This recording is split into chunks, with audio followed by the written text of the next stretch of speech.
అతను నేను చూసేంత వరకు అతనే చెప్తాను, అందరు మీకు తెలుసు, అందరికీ తెలుసు, సుదీర్ఘమైన రాజకీయాల్లో ఉన్నారు, పదవులు అనుభవించారు అంటున్నారు. కానీ ఎవరు చూడలే ఇంత బురదలో దిగిన వాడిని. కాబట్టి అతను బురదలో దిగినాడు, బురదలో ఇరుక్కోపోయినాడు, కావాలని తెలిసే దిగినాడు, దాంట్లో ఆదాయం ఉంటుందని. దాన్ని తీసుకొని వచ్చేసి అందరికీ పూస్తే అయిపోతుంది కదా, నన్నే వాడుకోరు కదా అనే పద్ధతిలో ఆయన పోతున్నాడు. ఆయన గురించి నేనేది కామెంట్ చేసి కంప్లీట్గా ఆయన ఇలా ఆ రోజే 30 తేదీ చెప్పినా, అంతకంటే ముందు చెప్పిన ఈ జిల్లాలో జరుగుతున్నది. ఇప్పుడు కూడా ఒక మాట అన్నాను, జిల్లాలో జరుగుతున్న దౌర్జన్యాలు కావచ్చు, భూ ఆక్రమణలు కావచ్చు, డబుల్ రిజిస్ట్రేషన్లు కావచ్చు, దాన్ని క్వశ్చన్ చేసే నిజమైన ఆస్తి పరుడే, అంటే ఆస్తి ఉండవు, క్వశ్చన్ చేస్తే వారికి థ్రెటనింగ్లు కావచ్చు, ఇవన్నీ చెప్పినాను కదా. Krishna English medium school Krishna కావచ్చు, లేకుంటే బుడుగు జంగామలు కావచ్చు, లేకపోతే సాయినగర్లో ఉండే పాప మైనారిటీ మహిళలను ఎలా దూషించాడో తెలిసి, వాళ్ళ పార్టీ మనిషే, వాళ్ళ పార్టీ వాళ్ళే, వాళ్ళని గురించి ఆయన సొంతం చంద్రబాబు నాయుడు గారి బావమరిది హరికృష్ణ గారి బావ జూనియర్ ఎన్టీ గారి తల్లిని ఎలా దూషించాడో ఇవన్నీ కూడా తెలుసు. అంత బురదలో ఇరుక్కునేవన్నీ మళ్ళా నేను మాట్లాడాల్సిన అవసరం కూడా లేదు, అందరికీ తెలుసు. నేను ఒకటే కాదు తెలిసిండేది, నేను కాదు, ప్రజలే డిస్కస్ చేసుకుంటున్నారు. పత్రికల్లో కూడా మీరు కూడా అన్నీ రాశారు, ఇదేదో కొత్తగా రాసింది కాదు.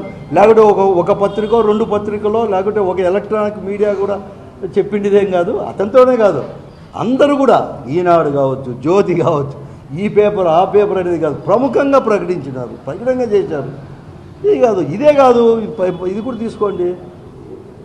ఇక్కడే మా అనంతపురం కూతవేటూరులో మన జిల్లానే పాపంపేట చూడండి, ఈ పొద్దు కలెక్టరే తేల్చినాడు, దొంగ సంతకంతో విఆర్ఓ సంతకంతో ఎలా చేసినాడని చెప్పేసి.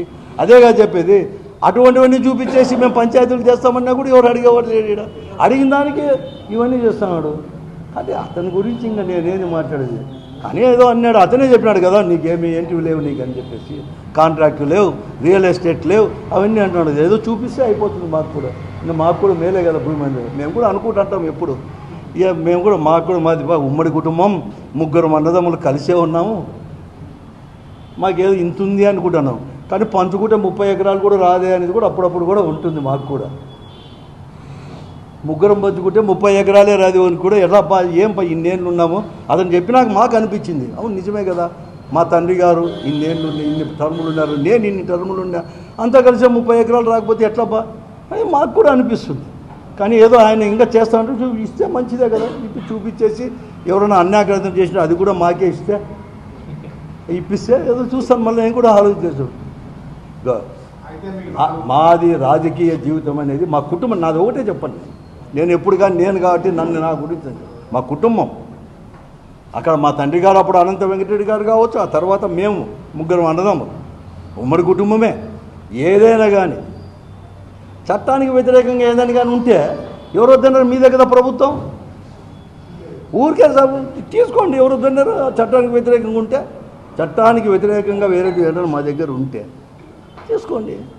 అంతేగాని దానిని బట్టి మమ్మల్ని బెదిరించి ప్రజా సమస్యలు మా గలం విప్పుతా అంటే, మా గలాన్ని నొక్కుతామంటే చాలామందిని చూసాం. ఎవరు అట్టదానికి భయపడే వాళ్ళం కాదు. మేమేదో ప్రజాప్రతినిధిగా ఉన్నప్పుడు ప్రజాసేవ చేసేవాళ్ళం చేస్తాం, ఆ తర్వాత మా వ్యాపారాలు చూసుకుంటామని కాదు. నువ్వే చెప్పినావు, మాకు రియల్ ఎస్టేట్ లేదు, వ్యాపారాలు లేవు, అవన్నీ ఏం లేదు. నువ్వు అంత చెప్పినావు అంటే అది చూపిస్తే మంచి సంతోషమే. నేను కూడా ప్రజలకే చెప్తాను, ఉందప్ప చెప్తాను, ఏం భయమేమి, అట్లా ఏం లేదు. మాకు కూడా ఉన్నాయి చెప్పండి. ఎవరు మేము భయపడే వాళ్ళం కాదు, రాజకీయ చేతులు లేదు. మేము ప్రశ్నిస్తూనే ఉంటాం. ప్రతిపక్ష పార్టీగా అధికారంలో ఉన్నప్పుడే మాట్లాడినాను. మా పార్టీ అధికారంలో ఉన్నప్పుడే ప్రజా సమస్యల్ని అన్ని మీటింగులో కూడా మాట్లాడతాను. ఏదైనా కానీ దౌర్జన్యాలు మా వాళ్ళు చేసినా కూడా ఏదో రకంగా కూడా దాన్ని చేసేది మంచిది కాదని చెప్పేవాళ్ళం. మా తత్వం అది. నువ్వేది మాట్లాడేది ఏదో అన్నాడు, నీళ్లు తెలీదా ఇవి తెలియదండి, ఇవే అతను తెలుసు. నాకైతే కొన్ని తెలుసప్ప. ఒకటి, కృష్ణా జలాల గురించి నాకు తెలుసు, ఈ కరువు ప్రాంతానికి ఎలా తీసుకుంటాం. కృష్ణా జలాలు ఎంబడి రాయలసీమకు వచ్చేటప్పుడు, కృష్ణా దగ్గర నుంచి వచ్చినప్పుడు మేము కావచ్చు, నాతో పాటు ఇంకా చాలామంది పెద్దలు, రఘువీర కావచ్చు, ఇంకా చాలామంది పెద్దలు ఆ రోజు రాజశేఖర రెడ్డి గారు అందరూ. ఎందుకంటే దానికి ఒక చరిత్ర ఉంది. ఈ రాయలసీమని కరువు సీమ నుంచి తీసేయాలంటే, దీనంతా పారుదోవాలంటే కృష్ణా జలాలు అనేది కూడా తీసుకొని రావాలని ఎంతోమంది పోరాటాలు చేశారు. ఆ పోరాటాల ఫలితమే రాజశేఖర రెడ్డి గారు ముఖ్యమంత్రి అయినాక కొంచెం సాఫల్యం చేసి ఉంటే అతను పోతే ఆ జలాల్ని నడిపించుకుంటూ వచ్చిన వాళ్ళం మేము. జలాలెమ్మడి మేము రాలేదు, జలాలను నడిపించుకుంటూ వచ్చి జీడిపల్లికి తీసుకొచ్చిన వాళ్ళం. జిల్లాలో ఏమీ తెలిసింది కాదు.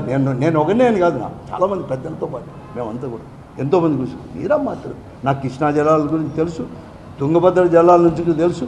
ఏమంటే నాకు తెలియదు ఏమంటే అతను తీసుకునే జలం నాకు తెలియదు, అంత తప్ప నాకు తెలియదు. ఈ రెండు నాకు బాగా తెలుసు. అందుకే అది క్వశ్చన్ చేసినాను అన్నట్టు నువ్వు తీసుకునే జలం నాకు తెలియదు. ఈ జలాలు అయితే బాగా అంటే అంతకంటే మనం వద్దు, మీరు కూడా వద్దు. అది అయినా కూడా చెప్తున్నాను, అతనే కాదు ఎవరైనా కానీ అప్రజాస్వామ్య పద్ధతులు ఏం పని చేసినా కూడా ప్రశ్నిస్తూనే ఉంటాం, వాళ్ళపైన పోరాటం చేస్తూనే ఉంటాం. ప్రజాస్వామ్యానికి విఘాతం కలిగినా కూడా ఏదో ఒక పద్ధతిలో ప్రజాస్వామ్య పద్ధతుల్లోనే అడ్డుకునేకి మాత్రం ప్రయత్నం చేస్తూనే ఉంటా, నా బొందులో ప్రాణం ఉన్నంత వరకు ఉంటుంది. అంతేగాని ఇటువంటి దానికి ఎవరు బెదురుకోము. నేను ఇప్పటికి కూడా చెప్తాను, ఈ పరిస్థితి సందేశు అందరికీ అవకాశం వచ్చింది. అవకాశం మీకు వరం. ప్రజా జీవితం అంత పెన్న అందరికీ రాదు. ఇన్ని కోట్ల మందిలో కొద్ది మందికే వచ్చారు. పనిచేయండి, ఇంకా 3.5 సంవత్సరాలు ఉన్నాయి. జిల్లా అభివృద్ధి కోసం ఆలోచన చేయండి, జిల్లా అభివృద్ధి చేయండి, పేదవారిని గురించి ఆలోచన చేయండి, మధ్యతరగతి గురించి ఆలోచన చేయండి, లా అండ్ ఆర్డర్ గురించి ఆలోచన చేయండి. మీకు అధికారం ఇచ్చింది, మిమ్మల్ని నమ్మి ఎన్నిక కాబడింది, ప్రజలు ఓట్లేసింది మీ ఆస్తులు సంపాదించుకోవడానికే కాదు, మిమ్మల్ని చలాయించుకోవడానికి కాదు. అందరు ప్రజాప్రతినిధులకు చెప్తున్నాను, ఏ పార్టీ దానికి కాదు, ప్రజాసేవ చేస్తారని చెప్పేసి. అంతకంటే ఎక్కువ చేస్తే మాకేం అధికారం ఉండాల్సిన పని లేదు. మేము ప్రజాప్రతినిధులు కాకపోవచ్చు కానీ మాట్లాడతాం ప్రజాస్వామ్యం. నేనే కాదు, చాలా ఉన్నాయి అటువంటి గొంతులు, లక్షల కోట్లు ఉన్నాయి, పత్రికలు ఉన్నాయి, కలిసి పోరాటం చేస్తాం. లేదు నువ్వు బురదలో దిగి అందరినీ బురదలో దిగుతామంటే ఒప్పుకునేవాడిని కాదు. చేయి, మంచి పని చేయండి, ఒప్పుకుంటాను, నేను ఒప్పుకుంటాను. ఇంకా చేస్తామంటే ఇంకా చెప్తాను.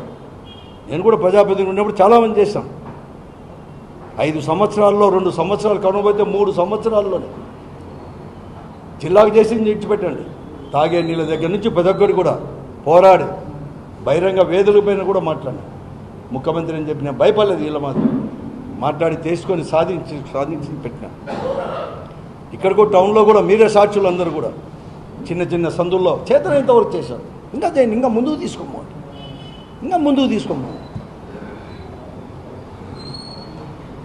నోరుంది కదా అని చెప్పేసి ఏదంటే అది మాట్లాడితే ఎవరేం లేదు. ఇది నేను మళ్ళా కూడా చెప్తాను, మా కుటుంబం రాజకీయం మేము ఉన్నామే, రాజకీయాల్లో ఉన్నాం కదా, మా కుటుంబం యొక్క చైతే మా అంతా తెరిచిన పుస్తకమే, ఏం దాచిపెట్టుకోవాల్సిన పని లేదు. కష్టాలు కూడా కావాలంటే చెప్తాను.